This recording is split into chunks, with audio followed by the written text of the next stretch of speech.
Thank you, ladies and gentlemen. We appreciate it. Good morning. My name is Don Mannery, pronouns he, him, and I'm here to indoctrinate you to push the gay agenda, as they say, in a certain degree. I never understood why people always said that, because the gay agenda is really pretty much what we teach here. It's about self-acceptance, honoring yourself, whether the shadow parts and the good parts. It's just fully embracing who you are. Did everybody receive a flag? I just want to make sure.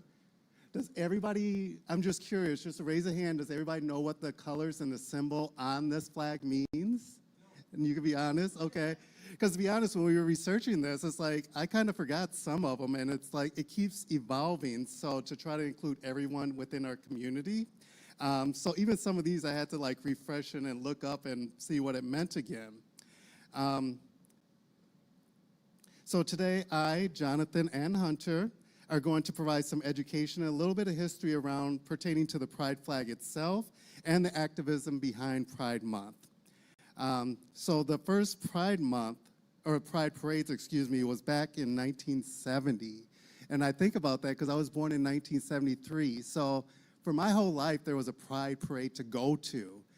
Just think of the people before me that didn't have access to that or feeling that connection, being able to go to Pride parades and be able to celebrate who they are. So this was actually 1 year before the Stonewall riots, as Paul was talking about, where there was a pushback from the gay community for all the police raids that were going on. And actually, activism started for gay rights even 14 years prior to this at another bar that was in Pittsburgh that was known at the club, at the Pepper Hill Club, just to give you a little bit of history on that as well, which is a little bit lesser known. But activism for our community has been going on for a long time. So the purpose of the flag is, of course, it aims to be inclusive and representative of all diverse experiences within the LGBTQ plus community, highlighting the ongoing struggles for rights and acceptance for all. A little bit about the Pride flag history. The first traditional Pride flag was made in 1978 by someone called Gilbert Baker. And actually, it looks a little bit different than it does now because it didn't have all of these symbols and additional colors on there. So it gives you a hint of like the kind of history and the evolution of the flag itself. So the traditional flag itself had 8 colors on it actually, and now there's primarily the 6 primary colors here on the right side of the flag. So the colors are to symbolize aspects of life, the red meaning life, the orange itself meaning healing, the yellow stripe signifying sunlight, the green signifying nature, the blue signifying harmony, and the violet color at the low end of the flag is for spirit. Some of the previous colors that they had on there, they used to have a pink color on there for sex. They had a turquoise color for magic and art. And they also used to have a white violet, which symbolizes the rest of the LGBT community. As you see now, there's additional colors on there. The black and brown stripes added represent people of color within the community, acknowledging historically marginalized individuals and honoring those that we lost to HIV and AIDS. The blue, pink, and white represent the transgender flag, people who are also transitioning and intersex and outside of the binary that we know currently. The chevrons, actually, the little arrows on the flag, represent forward movement, excuse me.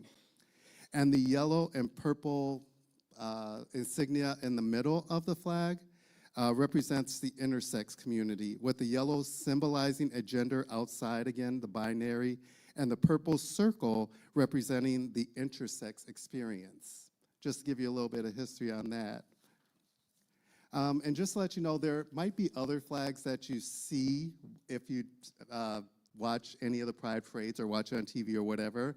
There's also a primary transgender flag. There's a bisexual flag. There's a pansexual flag. There's an asexual flag, a non-binary flag. This one's known as the current and recent progressive flag. So you might see a little bit of variances in the flags that you see because some people still have the old school original flag. But just wanted to give you a little bit of history on that. So I'm going to introduce Jonathan, who's going to give us a little bit more of the activism behind it.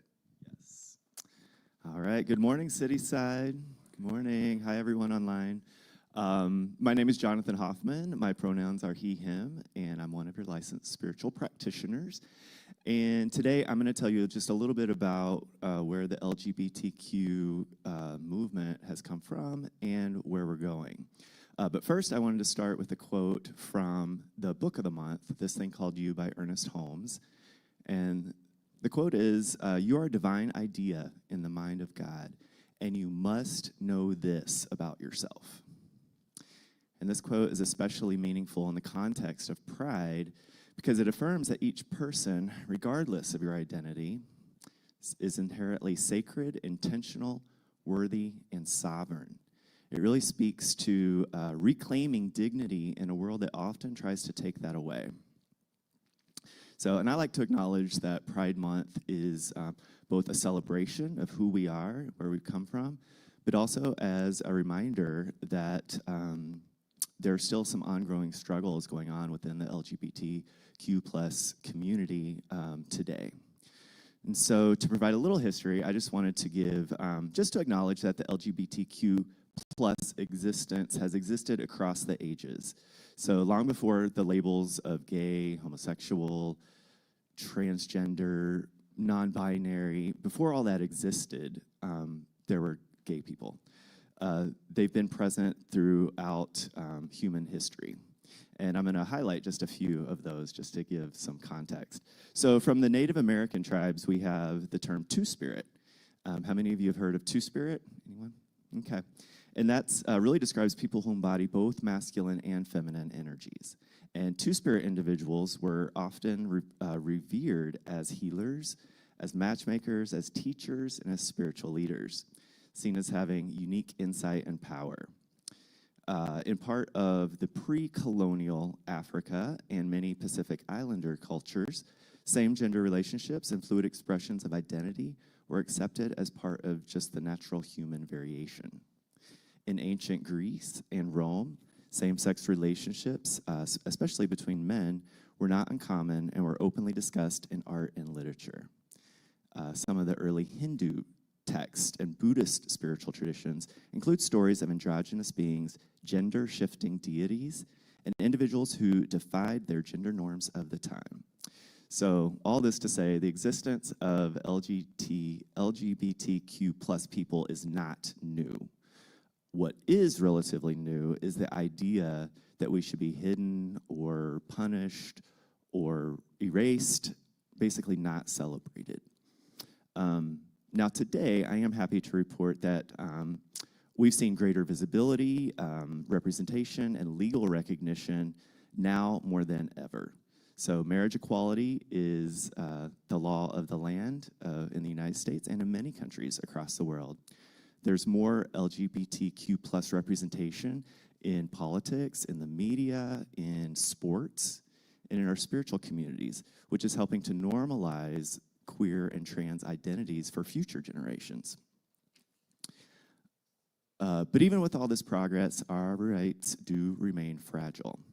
So across the US and in other parts of the world, there has been a sharp increase in anti-LGBT legislation, especially targeting transgendered youth. So just in 2025 alone, just this year, we've seen over 850 anti-LGBTQ plus bills introduced in the US alone. And that's the highest number in US history. That hasn't happened before, that many number of bills. With the scope, it's beginning to widen to target discrimination in healthcare, education, public spaces, and religious exemptions. So this isn't just policy, it's about the dignity and safety and mental health of people who deserve to be loved and affirmed.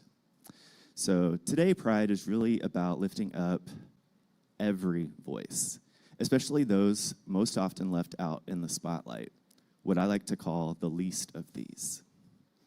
So while we have much to celebrate, we can't afford to be complacent. Pride means staying awake to injustice and standing with the most vulnerable among us. So as we look to the future, The spirit of pride invites us to move beyond equality and towards equity, ensuring that every member of our community not only has rights on paper, but has the support and resources to truly thrive. So the fight for our rights is not over, especially in places where being LGBTQ plus is still criminalized or violently suppressed, because our vision is global, rooted in solidarity with those who face the harshest conditions simply for being who they are. So this movement fully belongs to all of us. So whether you're gay, straight, queer, trans, ally, your voice, your love, and your actions matter. So in the earlier quote from Ernest Holmes, he reminds us that each of us is this divine idea, not a mistake, not an afterthought, but a purposeful, radiant expression of life itself. That's what pride is about, is owning the sacredness and the authenticity and the realness of who we are. So with that bit of education, I'm going to turn it over to Hunter, and he will bring it home with a little bit of spiritual principle. So, thank you. Thank you. Thank you, Don and Jonathan. Thanks to both of you. And a special thanks to Jonathan, who really orchestrated all of this. He put it all together. He put the meetings together and kept us in line. So thank you very much, Jonathan. Yes, good morning, everybody. My name is Hunter Tallman. I'm one of the licensed spiritual practitioners here. I use the pronouns he and him, but we'll also respond to, hey, girl. Good morning. Before I start, I just want to thank Paul. I was struck by emotion when you were, and I grew up in a small town in Colorado, and I didn't know any other gay people. I didn't know there could be a world outside of being afraid. I didn't know there was anyone other than myself that was willing to fight for me. And here on this Pride Sunday, I can look into that camera and I can wish my husband a happy Pride, who's watching in a different state, while I stand on stage in a church and say I'm gay. That's incredible. It's incredible. And it's because of other people that have been willing to stand with us. So thank you so much. So when I first agreed to this talk today, my initial thought was to go very celebratory, self-love, love one another, let's love each other, let's get out there and make a change, kumbaya, let's do it. And then I read this reading, and like Paul said, there was some energy there. It's not nice. It is not kumbaya. It definitely felt like a call for love, but it was more a call to action. This language of we call on our spiritual community and all people of faith to stand in love, to rise in support, to speak truth, and to act boldly in support of our transgender family. It seems like a call to fight. And so as this talk was taking shape, I wanted to explore the idea that those people who are so actively stripping away the rights of queer people and trans people, that those people who are trying to deny us our uniqueness, our specialness, to deny us the celebration of who we are as individualized expressions of the divine. Well, those people, since all is love and all is God, they too are their own individualized expressions of the divine. And they're just going about seeking this experience of love in a very different way than I do it, than I think that most of us do it. At the core of our teaching is unity, oneness, that love is the only power, that love is all there is. Love is all, and all is love. And if that's true, then hate and fear, the experience of fear, the expression of hate, must also be an expression of love. since there can be nothing else. How can that be? How can what seems to be so hateful really be about love? It's a stretch. It's a stretch.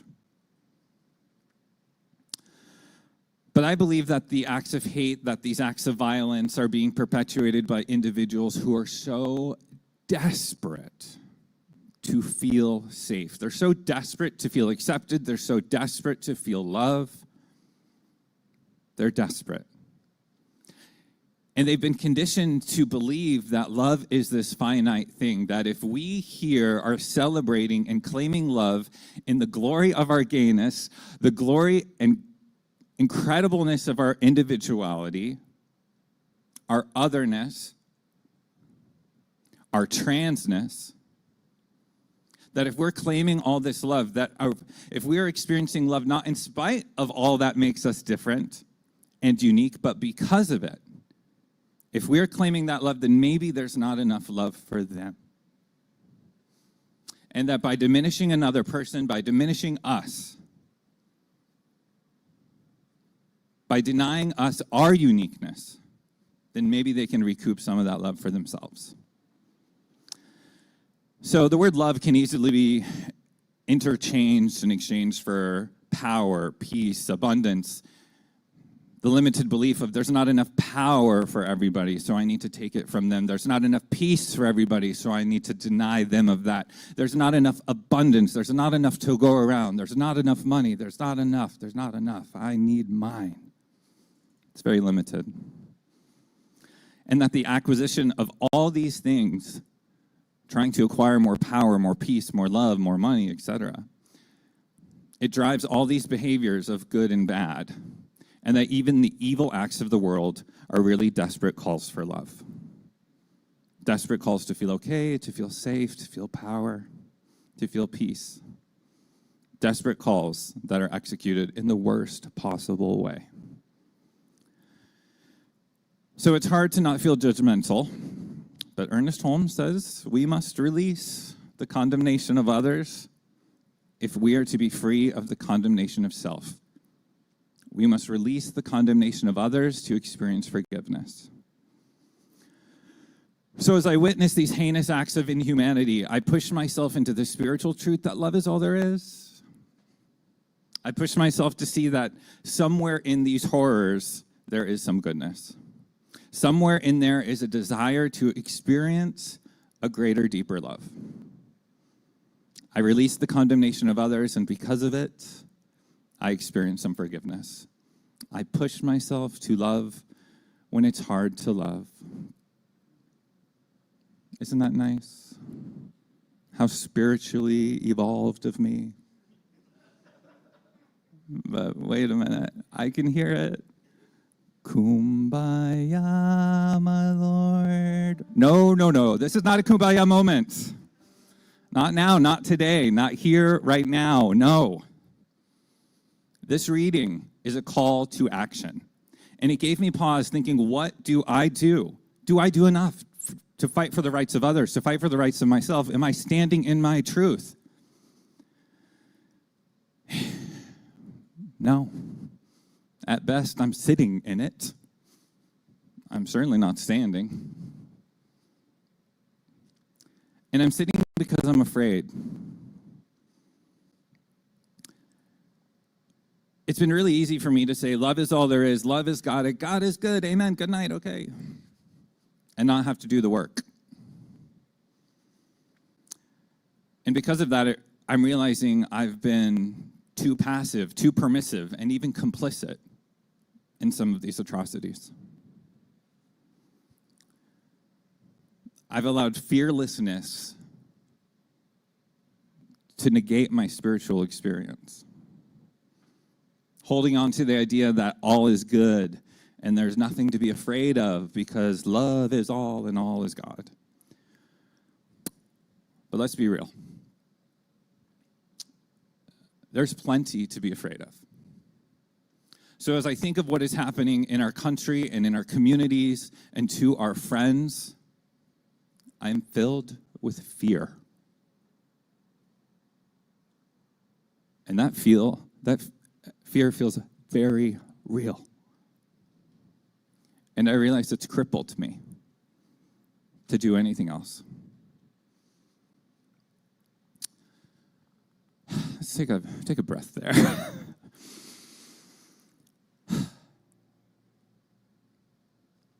So what am I left with? It kept coming back to one question, and that is, what if that fear is useful? And thinking about fear, I think fear shows up when something matters to us. It can indicate when something is really important, something we don't want to lose, something we highly value.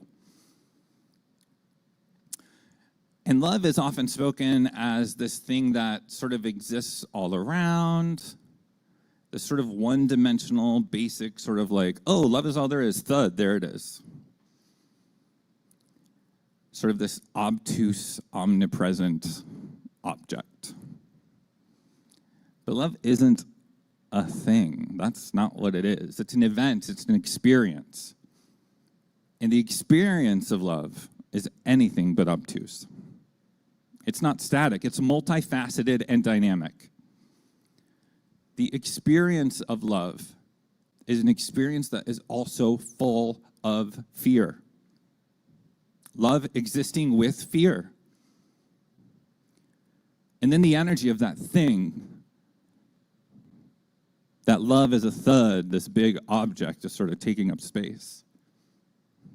When there's fear pushing against it, the energy starts to shift, and it changes, and it causes some friction, and it generates some heat, and maybe it sparks a flame,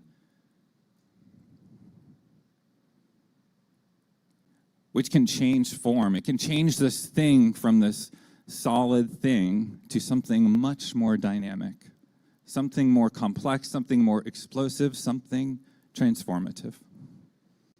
And it's in this place, in this heat where there's passion, and I recognize that this love is all there is. And all is love, but that this love is also difficult, and it is painful, and it is unique, and this love is pissed. And this love is getting loud, and this love is proud. Proud to exist not in the absence of fear, but because of it. To love when it's hard to love is to recognize the allness, not just the niceness, of love.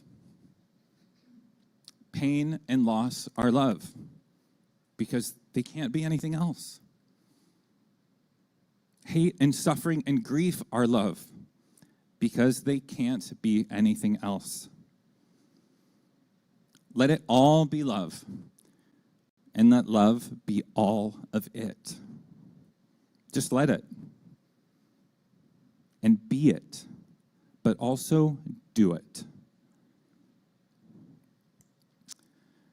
This Pride Sunday, it's not just a display of love and self-love and pride and community, but it's a love of all. Pain as love, struggle as love, transformation as love. So be afraid, but be in action. Be mad, but be in movement. I don't know what this looks for anyone else, but I'll tell you what it looks like for me right here, right now. It's this on this microphone telling you I'm afraid. That's the truth. But at least I'm not sitting down anymore. That's for you to figure out. So I encourage you to act in the face of fear, knowing that it too is love. Embrace the fear with love. For there is no greater protest than to act with love while also being full of fear. Nothing will scare them more than that. At this time, I'm going to ask the musicians to come back up. I'm going to move into a little bit of a process. If you're comfortable doing so, I ask you to just close your eyes, put your hands on your heart, and summon the love that you feel deeper than anything else. Whatever that is for you, just feel that in that chest space. Recognizing the complexity of that love, the depth of it, the pain associated with the struggle that you felt around it, but also the joy that it brings, the safety, the comfort, the laughs, whatever that is for you. And then I ask you to sort of just place some of that fear, some of that pain in one hand, and allow the happiness, the joy in the other. And just allow the tension between those two things to run through your body, stretching you wide open, opening your heart space to a greater experience of the divine, a greater experience of the one, knowing that that is all that there is. Knowing it is here, right now, with you, as you, and by you, and for you. It is yours to claim. It is your birthright. To feel the full expression of love. Knowing that that is an expression of God. Knowing it is an expression of good. Knowing that is an expression of pride. And so right here, right now, wherever you are in your spiritual journey, know that you are empowered. Know that if you are feeling love, that you are also protected, and that you are safe, and that you can stand and you can shout and you can scream and you are love.